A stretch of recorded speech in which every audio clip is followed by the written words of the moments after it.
With Bharat gas में आपका एक बार फिर से स्वागत है। और आज बहुत ही बढ़िया रेसिपी बनने वाली भैया, मेरी फेवरेट है क्योंकि अभी फेस्टिविटी शुरू हो गई है, मिठाइयों का सीजन शुरू हो गया है। जो अब शुरू हुआ है वो दिसंबर तक चलता रहेगा। And I love this season because बहुत सारी मिठाइयां बनती है, बहुत सारी मिठाइयां खाने को मिलती हैं। लेकिन ये साल थोड़ा अलग है। ये साल आप शायद मिठाई उतनी फ्रीली खरीद ना पाए, इसलिए मैंने सोचा मैं अपनी फेवरेट रेसिपी आपको सिखाता हूँ, बेसन के लड्डू। हालांकि बेसन के लड्डू मुझे पसंद है सिर्फ एक जगह के, जो कि आगरा में है, भानामल के लड्डू, और दूसरी जगह इलाहाबाद में है। वैसे इन दोनों जगहों के जो लड्डू है ना वो बेस्ट है। मैंने दोनों लड्डुओं का थोड़ा थोड़ा रेसिपी जो है ना वो मिक्स एंड मैच की है और मैंने अपनी रेसिपी बनाई है। ये रेसिपी बहुत बढ़िया है, बहुत करारी है, बहुत बिल्कुल दरदरे लड्डू बनेंगे। चलिए बनाते हैं। बेसन के लड्डू बनाने के जो इंग्रेडिएंट्स हैं वो ये सारे यहाँ पे हैं। बेसन का लड्डू बनता है मोटे बेसन से जो दरदरा पिसा होता है, और ये जो पैकेट में बेसन आता है ये काफी पतला होता है। अब इसको हम मिक्स करेंगे थोड़े से घर के पिसे हुए बेसन से। चने की दाल है उसे दरदरा पीसेंगे और इस बेसन के साथ उसे मिक्स कर देंगे, काम हो जाएगा। दूसरी चीज है लड्डू की मिठास, लेकिन लड्डू की मिठास सिर्फ चीनी से नहीं आएगी। चीनी को हमें तगार बनाना पड़ेगा। तगार मतलब बूरा जैसा टेक्सचर, यानी कि उसको पहले काफी मोटी चाशनी बना के उसे सुखाया जाएगा ताकि वो बूरा जैसे बन जाए। घी जाएगा पूरा 1 कप, साथ में बड़ी इलायची और छोटी इलायची, ये दोनों चीजें जाएंगी। तो चलिए सबसे पहले चने की दाल को पीस लेते हैं। नॉर्मल मिक्सी में घुमा लीजिए जब तक दरदरा ना हो जाए, और फिर उसके बाद बनाएंगे बेसन के बढ़िया लड्डू। अब ये जो चने की दाल थी इसे हमने दरदरा पीस लिया है। अब इसका जो टेक्सचर होगा ना, जब आप इसे छुएंगे तो आपको सूजी जैसा टेक्सचर लगना चाहिए, लेकिन एकदम सूजी नहीं, थोड़ा पिसा बेसन थोड़ा सूजी। तो ये मोटा बेसन जो है वो दानेदार बेसन के लड्डू बनाने में काम आता है। चलिए अब सबसे पहले तगार बनाते हैं। तगार यानी कि थिक शुगर का बूरा। पहले उसका सिरप बनाएंगे फिर बूरा बनाएंगे। जो तगार है ये सुनने में बड़ा कॉम्प्लिकेटेड लगता है बट है बड़ा इजी। तो चलिए बनाते हैं उसको। सबसे पहले भारत गैस को ऑन करके अब इसमें पहले मोटी चाशनी बनाएंगे और उसे पकाते रहेंगे जब तक कि वो एकदम पाउडर जैसा ना बन जाए। अब ये करीबन 1 कप शुगर है, इसमें 1/3 कप पानी डाला जाएगा।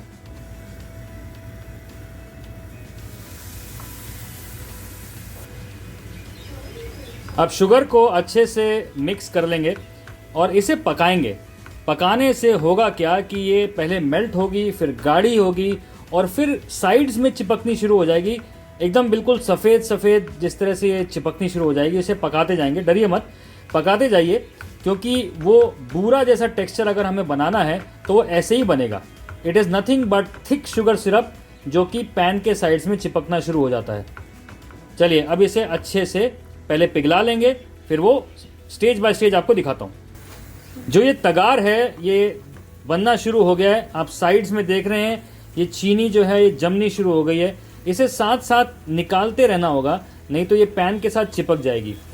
मेक श्योर कि आप एक नॉन स्टिक पैन यूज़ करें तो थोड़ा आसानी होगी, नहीं तो अगर आप एल्यूमिनियम की कढ़ाई यूज़ कर रहे हैं तो उसमें खरोंचना पड़ेगा आपको। और ये धीरे धीरे अब सॉलिडिफाई हो रही है। अब मैं इसे बंद कर दूंगा और फिर उसके बाद इसे इस तरह से हिला के सुखाएंगे। अब ये जो चीनी है ये पहले मेल्ट हुई, अब उसके बाद वापस से दानेदार सिचुएशन वापस से आ गई है। अभी जैसे जैसे ड्राई होगी वैसे वैसे बिल्कुल फाइन पाउडर जैसे बन जाएगा, कोकोनट पाउडर, और वही हमारे लड्डू को एकदम दानेदार बनाएगी। ये देखिए तैयार। इसे बोलते हैं तगार। अब ये चीनी का देखिए किस तरह से पाउडर बन चुका है।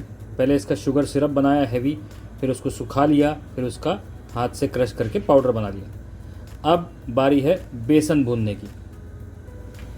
बेसन भुना जाएगा घी में, और इसकी क्वांटिटी ये रहा जी 1 कप घी, यानी कि करीबन 150 ग्राम घी।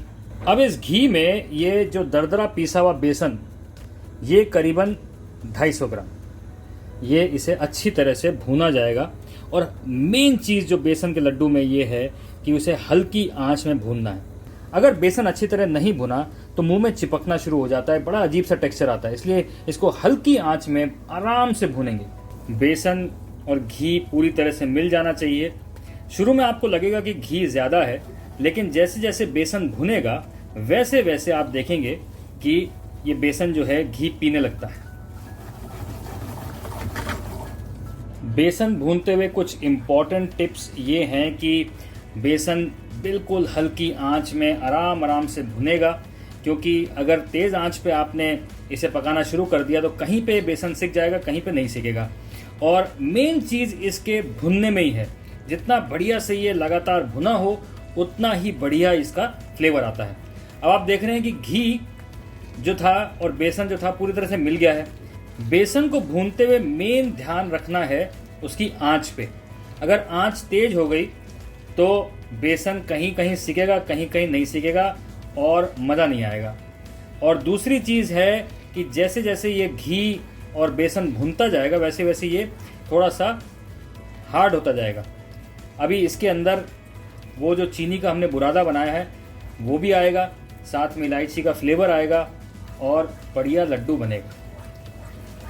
जैसे जैसे बेसन भुन रहा है वैसे वैसे आप देख रहे हैं कलर भी चेंज हो रहा है और इसका जो दानेदार टेक्सचर है वो भी उभर के आ रहा है।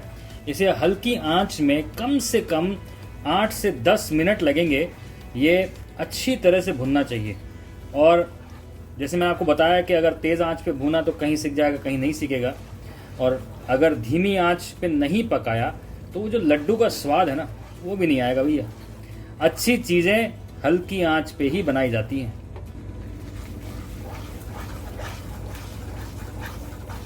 मेहनत का फल मीठा होता है और यहाँ पर मेहनत का फल मीठा तो होगा ही, लेकिन बहुत टेस्टी भी होगा। आपकी सारी फेस्टिविटीज़ को ये एकदम बढ़िया बना देगा। घर पे बेसन के लड्डू बनाइए। Wow, now you can see कि बढ़िया एकदम ब्यूटीफुल गोल्डन ब्राउन कलर आ गया है। टेक्सचर एकदम सैंडी है और यही हमें चाहिए। अब हम गैस को कर देंगे बंद, लेकिन इसे हिलाना बंद नहीं कर सकते क्योंकि अभी भी इसमें काफ़ी हीट है, इंटरनल हीट बहुत है और इसे हिलाते रहना है जब तक ये रूम टेम्परेचर से थोड़ा सा और गर्म ना हो, मतलब उतना गर्म कि आप इसे हाथ से हैंडल कर सकें। तब तक इसे हिला के इसे ठंडा करना पड़ेगा। सॉरी, थोड़ी मेहनत ज़्यादा है लेकिन टेस्ट भरपूर है। अब जैसे जैसे ये ठंडा हो रहा है इसमें हम डालेंगे थोड़ा सा इलायची का पाउडर, यानी कि हरी इलायची का पाउडर। और जैसे मैंने आपको बताया था कि मेरे फेवरेट हैं आगरा में मिस्टर भानामल के लड्डू, वो उसमें ना काली इलायची के ये इस तरह से बीज डालते हैं और ये जब बेसन के लड्डू में आता है बाइट तो आता है बहुत सारा मज़ा। और ये सीक्रेट आपको मैंने बता दिया। अब बेसन के लड्डू के मिक्सचर को एक बोल में निकाल लेंगे ताकि पैन की जो हीट है वो इसे और ना पकाए। हमारा पैन का काम खत्म। अब इस बोल में इसे डाल के ठंडा किया जाएगा। द डिफरेंस बिटवीन बेसन के लड्डू, गुड बेसन के लड्डू एंड वेरी गुड बेसन के laddoo is the recipe and the ghee. आप देख रहे हैं कि वो घी जो हमने डाला था इतना सारा वो दिख रहा है अभी भी, लेकिन जैसे जैसे हम ये चीनी का बुरादा डालेंगे ना वैसे वैसे घी डिसअपियर होता जाएगा, चीनी इसके साथ लिपट जाएगी और लड्डू बन जाएंगे बढ़िया से। अब ये सारी चीनी को इसके अंदर मिला दिया जाएगा और इसे मिक्स करके इसके बनाएंगे लड्डू। अब ये चीनी, बेसन, ये सारी चीज़ों को एक डो की तरह मिक्स कर लिया जाएगा। टेम्परेचर इसका इतना है कि आप हाथ से हैंडल कर सकते हैं, पूरी तरह से ठंडा नहीं हुआ है। अब इसे आप हाथ से भी मसल सकते हैं और स्पून से भी। Now you have to work this with your hands. Mixture बिल्कुल तैयार है, चीनी मिक्स हो गई है, इट्स नाइस एंड रिच। अब लड्डू बनाना शुरू करेंगे और साइज आपके ऊपर है, जितना बड़ा आप बनाना चाहें उतना बना लीजिए। और उसके बाद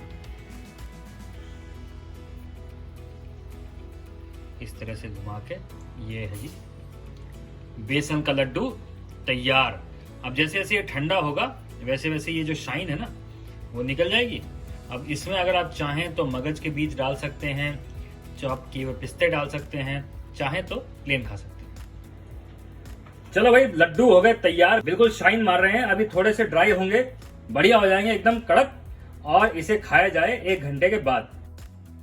ये लो जी, बेसन के लड्डू बिल्कुल तैयार। अब ये बिल्कुल बाजार वाले हैं, टेस्ट भी वैसा है, देखने में भी वैसे हैं, टेक्सचर भी बिल्कुल वैसे ही है, बिल्कुल वैसे ही भानामल जैसे मैं आपको बता रहा हूँ ना, आगरा वाले, बिल्कुल वैसे ही है। और ये खाने को दिल अब ललचा रहा है मेरा। आप इंतजार ना करें, आप जाइए भारत गैस के यूट्यूब के चैनल को सब्सक्राइब कीजिए, क्योंकि वहां पर ऐसी बढ़िया बढ़िया रेसिपीज ना आपको मिलती रहेंगी। लेकिन उससे पहले एक इम्पोर्टेंट सूचना, वो सूचना ये है कि अब क्या आप जानते हैं कि जैसे आपने आसानी से लड्डू बना लिए, वैसे ही आप आसानी से भारत गैस भी ऑर्डर कर सकते हैं। जानते हैं कैसे? एलेक्सा ऐप से। एलेक्सा अगर आपके पास है तो बोलिए Alexa book my Bharat gas, और भारत गैस बुक हो जाएगी बिल्कुल आसानी से, इन लड्डुओं की तरह। जाइए, एंजॉय द फेस्टिव सीजन।